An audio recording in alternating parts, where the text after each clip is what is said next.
नमस्ते. मैत्रीबोध परिवाराचा आपला एक संकल्प आहे, एक भारत हम भारत. आणि आता जेव्हा युद्ध सदृश परिस्थिती झाली आहे, तेव्हा आपण सगळ्यांनी एकत्रितरित्या कशा प्रकारे याला सामोरे जाऊ शकतो, याकरता आज आम्ही मैत्रीबोध परिवारातर्फे हे जे नागरिक जागरूकता अभियानाची सुरुवात केलेलं आहे त्याच्याबद्दल काही माहिती द्यायची होती. सर्वप्रथम आपल्याला हे जाणून घ्यायला पाहिजे युद्ध म्हणजे काय. तर युद्ध म्हणजे फक्त हवाई हल्ला नव्हे, तर तिकडे विषारी गॅस सुद्धा आपल्याला वापरला जाऊ शकतो. तर युद्धाचे दोन प्रकार आहेत. एक म्हणजे खरोखर बॉम्ब पडणं, दुसरा अणुबॉम्ब, आणि तिसरा म्हणजे विषारी वायू. तर या तिन्ही युद्धासाठी आपल्याला तयार राहायचं आहे. दुसरी गोष्ट म्हणजे फक्त कलह जो आहे तो बॉम्बद्वारे नाही, परंतु दोन समूहामध्ये, दोन गटांमध्ये, दोन व्यक्तीमध्ये, दोन गावांमध्ये देखील घडू शकतो. आसपासच्या तणावामुळे, गोष्टींच्या शॉर्टेजमुळे हे सुद्धा होऊ शकतं. तर यासाठी सुद्धा आपल्याला तयार राहायला पाहिजे.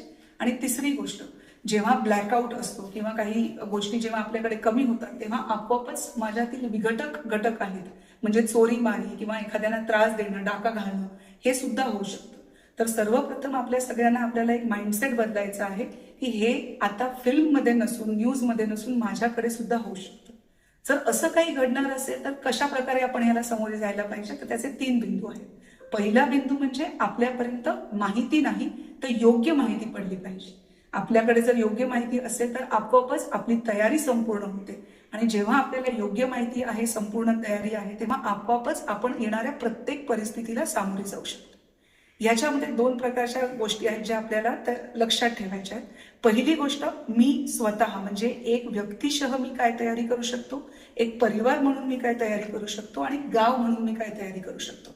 आपल्याला तिन्ही स्तरांवरती तयारी केली तर गव्हर्नमेंटकडून, राजकीय पक्षांकडून आणि आपल्या सरकारकडून जी तयारी व्हायची ती तर होतच आहे, परंतु ती आपल्यापर्यंत पोहोचेपर्यंत आपल्याला सर्वांची काळजी घ्यायची. तर पहिली इंडिव्हिज्युअल म्हणजे स्वतःची काळजी घेताना काय, तर आपली तयारी करणं.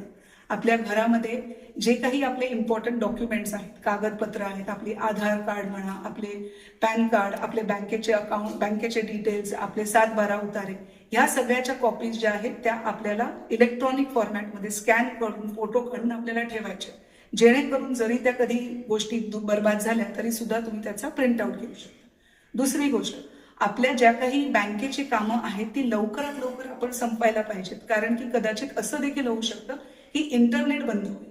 आणि इंटरनेट जर बंद झाले, आणि जीपेच्या जमान्यामध्ये जेव्हा आपली पूर्ण जी मदत आहे ती फक्त आणि फक्त आपला मोबाईल दादा करतो, पण मोबाईल जर बंद झाला किंवा ब्लॅकआउटमुळे मोबाईल जर चार्ज नाही झाला तरी सुद्धा आपल्याला काही दिवस जगायला लागू शकतात, लाईट परत येण्यासाठी वेळ लागू शकते. त्यामुळे त्याच्यासाठी 7 दिवसांपासून ते 10 दिवसांचा कालावधी देखील लागू शकतो. मग तेवढ्या दिवसांकरता पुरेसा अन्न, वस्त्र, निवारा या सगळ्यांची तजवीज करणाऱ्या आपल्याकडे पैशांची तयारी व्हायला पाहिजे. आपल्या घरामध्ये आपण 15 ते 20 दिवसांसाठी पुढचा जो काही धान्य लागणार आहे ते आपण ठेवू शकतो, आपले कपडे तयार करून ठेवू शकतो. आणि त्याचबरोबर सगळ्यात महत्वाचं म्हणजे आपण ज्या घरात राहतो त्या घरातील चांगले कानाकोपरे, म्हणजे जर काही झालं तर आपल्याला कुठे जाऊन थांबायचं आहे ते बघायचं आहे. आपल्या ज्या काचा असतात त्या काचांना आतून आणि बाहेरच्या बाजूने, बाहेरून टी शेपमध्ये आणि आतून एक्स शेपने आपल्याला टेप लावायचे, जेणेकरून जरी हल्ला झाला, म्हणजे जरी आपल्या घराच्या जवळ नाही झाला, परंतु त्याचा आवाज एवढा मोठा असतो, त्या आवाजाच्या हादऱ्यामुळे काचा ज्या आहेत त्या तुटू शकतात. त्या काचा आपल्यापर्यंत पोहोचू नयेत म्हणून आपण हा टेप लावतो. दुसरी गोष्ट जी आपल्याला करायची आहे ती म्हणजे आपल्या जवळचा, सगळ्यात जवळचा इव्हॅक्युएशन पॉईंट, म्हणजे जिकडे आपण सगळे एकत्र राहू शकतो ते शोधायचं. हे शोधण्याकरता मग आपली तयारी जी होते ती समूहावरती येते, म्हणजे आपल्या गावावर येते, जिकडे आपल्या सगळ्यांकडे या गोष्टी पाहिजेत. ॲम्ब्युलन्सचा नंबर, आपलं आरोग्य शिबिर किंवा आपलं आरोग्य केंद्र कुठे आहे ते, आरोग्य केंद्रावरती सगळ्या गोष्टी ज्या आहेत त्या आपल्याला पूर्णपणे साठा, औषधांचा साठा आपल्याकडे असलेला पाहिजे. आणि चौथी गोष्ट म्हणजे जर पोलीस पाटील किंवा पोलीस केंद्र आहे त्याचा सुद्धा नंबर आपल्याला पाहिजे, कारण की जसं म्हटलं तसं युद्ध जे बाहेरून होत आहे तसंच कधी कधी समूहांमध्ये देखील होतं, त्याची सुद्धा आपल्याला तयारी करायची आहे. ही समूहाची तयारी करताना कोणी आपल्यावरती आलेला जर हल्ला करत असेल तर आपल्याला स्वतःच्या आत्मरक्षणाची सुद्धा गरज आहे. त्याकरता खास करून महिला ज्या बाहेर एकट्या ट्रॅव्हल करत असतील किंवा महिला जेव्हा जंगलात वगैरे जातात तेव्हा सुद्धा स्वतःच्या तयारी करता तुम्ही बरोबर मिरचीची पावडर किंवा स्प्रे या गोष्टी हाताशी ठेवल्या पाहिजे. आणि त्याचबरोबर बेसिक ज्याला आपण म्हणतो की सेल्फ डिफेन्स, की कोणीही माझ्यावर हल्ला केला तर प्रत्येकाचे कमकुवत अवयव म्हणजे डोळे, कमरेमधला भाग, कोना आणि आपले दात या गोष्टींवरती जर आपण हमला केला किंवा नाकं जी आहेत नाकामध्ये बोटं घालली तर समोरचा कोलमडू शकतो. त्यामुळे आपल्यावरती ही स्थिती कधी येणार नाही असं नाही, येऊच शकते. येणार नाही तर आपण प्रयत्न करूच, पण आली तर आपली सुरक्षा आपण स्वतः करायला पाहिजे. कारण की झाल्यावर पोलिसांना बोलवण्यात काहीच अर्थ नाही त्याच्यामध्ये. मग ही झाली आपली समूहापासूनचा बचाव झाला. आपल्या घरामध्ये जेव्हा ब्लॅकआउट सारखी सिच्युएशन जर झाली आणि जर कोणी आपल्या घरामध्ये चोर घुसू शकतो, त्यामुळे आपला जो काही ऐवज आहे तो सगळा ऐवज आयदर आपण बँकेमध्ये ठेवू शकतो किंवा घरामध्ये सुद्धा तुम्ही सेफली ठेवू शकता. याच्या पुढचा टप्पा म्हणजे जर आपल्याकडे युद्ध झालं तर आपल्याला कळणार कसं, तर ह्याच्यामध्ये 2 प्रकारे आपल्यापर्यंत ती माहिती पोहोचवली जाते. पहिलं म्हणजे सायरन वाजवला जातो.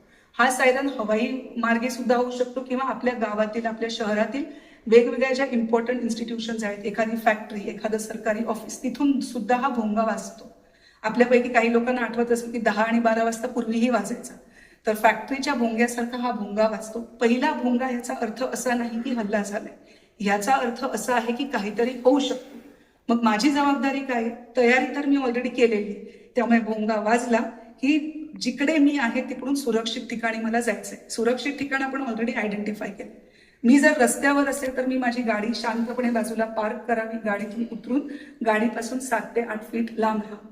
जोपर्यंत जर आपले लाईट वगैरे हे रात्रीचा हल्ला असेल तर जे काही लाईटचे आहेत, लाईट सोर्सेस आहेत, इन्क्लुडिंग तुमचा तुळशी समोरचा दिवा असेल, हे सुद्धा आपल्याला पूर्णपणे त्याला कव्हर करायला लागतं. ह्याचं कारण हे आहे की लाल रंगाचा जो दिवा असतो किंवा लाल रंगाचा जो प्रकाश असतो तो 2500 फूट वरून सुद्धा दिसतो. म्हणजे सिगरेटचं एक थोटूक सुद्धा दिसू शकतं. त्यामुळे लाईटचे जे काही सोर्सेस, शेकोटी म्हणा, आपलं सिगरेट विडी म्हणा किंवा आपले दिवा आहेत किंवा बाहेर आपण ज्या चुलीमध्ये बनवतो ते शक्यतो टाळावं, म्हणजे इतरांना आपण कुठे आहोत ते कळणार नाही. हे झाली तयारी आपली. सायरन वाजला, सायरन वाजल्यावरती आपण सगळे लांब राहिलो. कधीपर्यंत हे आपल्याला करायचं आहे तर पुन्हा एकदा आपल्याला एक सूचना दिली जाते दुसऱ्या भोंग्याद्वारे की आता आपण परत सगळं नॉर्मल झालेलं आहे.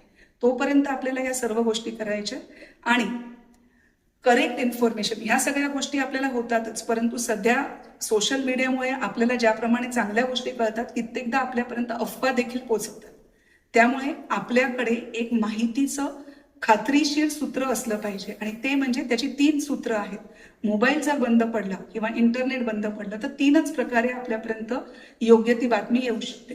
ती म्हणजे आपला रेडिओ जो असतो तो, दुसरी गोष्ट म्हणजे आपला जो टीव्ही चॅनल असतो, टीव्हीवरती सुद्धा सरकार मान्य जे न्यूज चॅनल आहे म्हणजे DD न्यूज आहे तिकडून आपल्याला सरकार योग्य ती माहिती देतं. आणि तिसरी गोष्ट म्हणजे जर आपण गव्हर्नमेंटच्या वेबसाईटवर गेलो तर तिथून आपल्याला खात्रीलायक इन्फॉर्मेशन मिळेल. परंतु गव्हर्नमेंट कडून आपल्यापर्यंत माहिती येण्याच्या आत असं कधी व्हायला नाही पाहिजे की अरे तिकडे एवढा मोठा हल्ला झाला आणि आपल्याकडे भगदड वाचली. असं न करता आपण सगळ्यांनी प्रत्येक गावाने, प्रत्येक गावातल्या 3-3 लोकांचा मिळून एक मोठा समूह आपण तयार केला पाहिजे. तिकडे आपल्या गावात जर काही झालं तर ती बातमी तिकडे पोहोचवली तर आपोआपच सगळ्यांकडे पोहोचेल. आपल्या कर्जत परिसरामध्ये जवळपास 122 गावं आणि 47 आदिवासी पाडे आहेत. या सगळ्यांचा मिळून जर आपण एक ग्रुप बनवला तर आपण तिकडे योग्य ती माहिती दिली तर आपल्याला इथे तिथे फिरायला लागणार नाही. ग्रामपंचायतीचे आपले जे माननीय सदस्य आहेत त्या सगळ्यांना आमची हीच विनंती आहे की हे जे सत्र आम्ही सगळ्यांपर्यंत पोहोचवत आहोत त्याची पत्रकं आणि हे सत्रात आम्ही जे काही शिकलेलो आहे मला ते सगळ्यांना शिकवायचं. तर मैत्रीबोध परिवारापर्यंत पूर्णपणे हे मोफत सत्राचं जे आहे ते इतरांसाठी आहे. आमचे व्हिडिओ सुद्धा अवेलेबल आहेत, प्रेझेंटेशन अवेलेबल आहेत, तुम्ही त्यांचे प्रिंटआउट काढू शकता.